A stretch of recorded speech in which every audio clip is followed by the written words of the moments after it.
Friends, welcome back to my channel, my happy lifestyle vlog 2.0. আজকে আমি এসেছি কুমোরটুলিতে। এখানে ঠাকুরমাটা অনেকদিন পর ভিডিও দিচ্ছি। আজকে স্বাধীনতা দিবসে অনেক অনেক শুভেচ্ছা, ভালোবাসা, আন্তরিক অভিনন্দন। আমার চ্যানেলটিতে নতুন এসে থাকলে চ্যানেলটিকে সাবস্ক্রাইব করে লাইক শেয়ার কমেন্ট করতে অবশ্যই ভুলবেন না। চলুন দেখা যাক। এই যে আমরা এসেছি অমর পাল অ্যান্ড সন মা মৃন্ময়ীর ইয়েতে দোকানে। এখানে অনেক বিগত 25 বছর ধরে মাটির মূর্তি তৈরি হয়ে যাচ্ছে।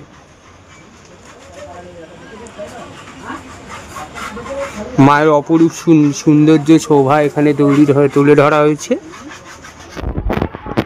এইখানে কোন কোন পুজোর মানে অর্ডার হয়? কলকাতার তো অনেক বড় বড় পুজো আছে, যেমন আপনার চালতা বাগান, তেলেঙ্গা বাগান, কর বাগান, মানে বড় বড় যেসব পুজো আছে আমাদের কলকাতা শহরে। এখানে কোন কোন পুজোর ঠাকুর মানে অর্ডার হয় মেনলি? মানে বাড়ির পুজো, বনেদি বাড়ি, এই পুজোগুলো, তাই তো?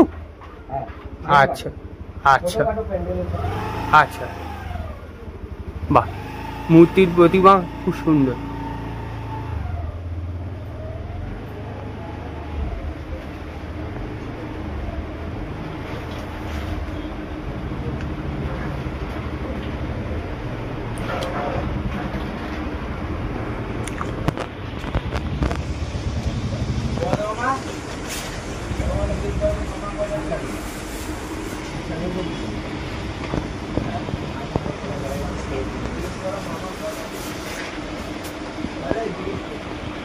আচ্ছা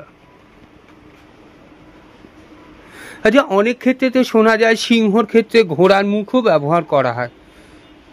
অনেক ক্ষেত্রে দেবী দুর্গার মানে মেন তো আপনার বাহন হচ্ছে সিংহ, তা সিংহর ক্ষেত্রে তো অনেক বাড়ির পুজোতে তো ঘোড়ার মুখও ব্যবহার করা হয়। তা আপনাদের এইখানে যে সমস্ত বনেদি বাড়ি পুজো, রাজবাড়ি পুজো, যেগুলো ঠাকুর আপনাদের কাছে অর্ডার আছে বিগত 25 বছর ধরে যে আপনারা কাজ করছেন, তা কিছু ক্ষেত্রে কি মানে ঘোড়ার মুখে কি মানে বাহন কি ব্যবহার করে থাকেন?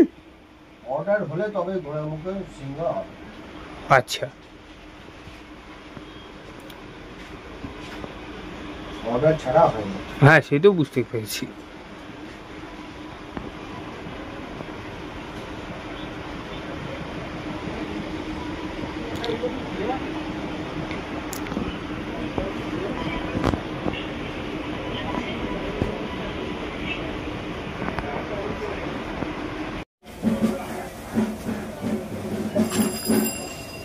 চামচ পাওয়া যাবে?